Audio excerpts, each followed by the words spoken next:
Bismillahirrahmanirrahim. Uhayyikum bitahiyyatil Islam, tahiyyatassalamu bissalam, tahiyyatan mubarakatan min indillah. Assalamualaikum warahmatullahi wabarakatuh. Alhamdulillahi bini'matihi tatimmus shalihat, alhamdulillahi ala ni'amihi. Wassalatu wassalamu ala nabiyyina al-mustafa al-karim, nabiyyuna Muhammad sallallahu alaihi wasallam. Segala puji bagi Allah yang telah memberikan begitu banyak kenikmatan kepada kita semua, memberikan keberkahan kepada kita semua sehingga kita bisa merasakan hingga saat ini di hari keempat bulan Ramadan yang penuh dengan kemuliaan ini. Ikhwani wa akhwati fillah rahimakumullah. Dalam kesempatan kali ini tema yang akan kita bahas mengenai puasa. Apakah yakin puasa diterima?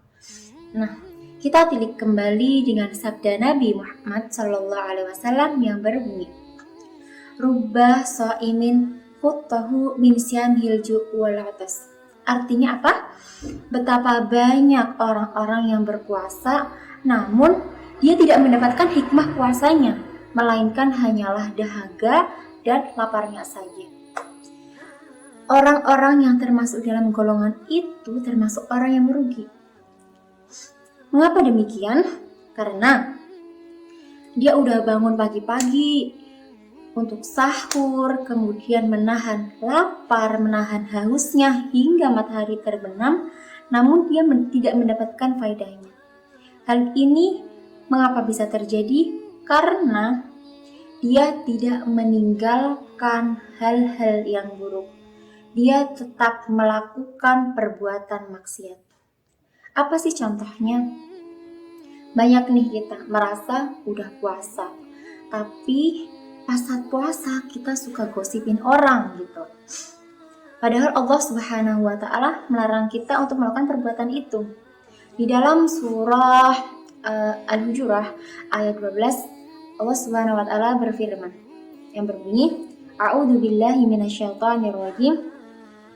Ya ayyuhalladzina amanu ijtanibu katsiran minadh-dhanni inna ba'dadh-dhanni ithmu wa la tajassasu wa la yaghtab ba'dukum ba'da ayuhibbu ahadukum an ya'kula lahma akhihi maytan fakarihtum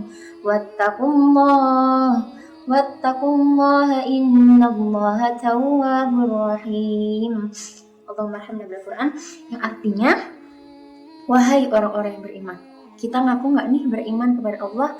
Kalau kita ngaku Islam berarti kita harus yakin, merasa wah kita ini terpanggil gitu. Nah, wahai orang-orang yang beriman, ijtanibu katsiran minadh-dhann. Jauhilah kalian dari prasangka. Jauhilah kalian dari curiga, gampang curiga kepada orang lain. Nah, karena kecurigaan itu termasuk, prasangka-prasangka itu termasuk dosa. Inna ba'dadh-dhanni itsmu wa la tajassasu, dan jangan suka nyari-nyari kesalahan orang lain. Dia itu tahu gak sih ternyata, nah kayak gitu gak boleh. Kemudian wala tajassasu wala yaghtab ba'dukum ba'da, dan janganlah di antara kalian satu di antara yang lain suka menggibah, suka ngosipin orang lain. Kemudian Allah menekankan lagi, adakah di antara kalian suka makan bangkai saudaranya sendiri? Bangkai ayam aja kita tuh nggak mau, ya nggak? Bangkai ayam, bangkai yang daging ayam kan halal ya, tapi bangkainya aja kita nggak mau, apalagi bangkai saudara kita sendiri. Itu sungguh luar biasa menjijikkan. Nah, apakah setega itu? Oleh karena itu, kita perlu menjauhi gosip. Nah, di dalam ayat tersebut Allah menutup dengan kata wattaqullaha innallaha tawwabur rahim, dan bertakwalah kepada Allah, dan sesungguhnya Allah Maha menerima taubat dan Maha pengasih. Manusia itu tidak luput dari kesalahan ya, karena apabila semisal nih kita pas puasa seringnya nih rebahan gitu, terus megang sosmed kan sering banget, terus tiba-tiba ada temen chat gitu. Nah, kalau misal ada temen yang tiba-tiba ngajak-ngajaknya itu bau-baunya udah mulai gosip nih, nah kita perlu menahan. Itulah hakikat puasa, itulah hikmah dari puasa sebenarnya. Kita tidak hanya menahan makan dan minum saja, namun kita juga menahan dari segala perbuatan-perbuatan yang buruk. Mungkin itu saja dari saya, kurang lebihnya saya mohon maaf. Ambil pisau untuk belah ketupat, sayur lodeh boleh dicampurkan. Bila ada ilmu yang didapat, mohon untuk diamalkan. Billahi taufiq wal hidayah. Wassalamualaikum warahmatullahi wabarakatuh.